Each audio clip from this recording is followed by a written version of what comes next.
Saturday night, and I went downtown to see a rock and roll band at the Commodore.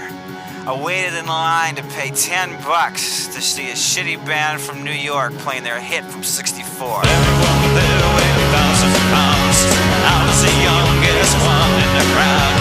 Women at the bar putting on the makeup, but I don't know what all the fuss is about. But rock and roll is fat and ugly.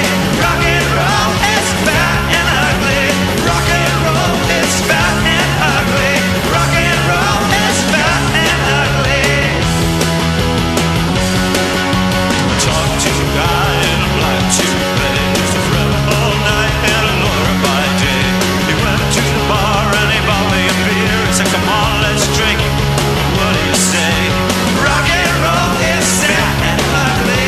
Rock and roll is fat and ugly.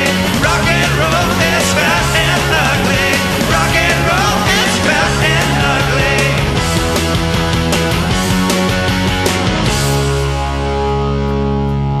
And I talked to a woman from Florida. She was married to the guy playing lead guitar.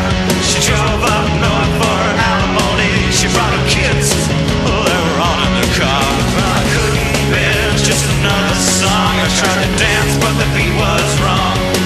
I took a walk to the other side of town. I ended up at an orphanage. The light was on, but there was no sound. Now Rock and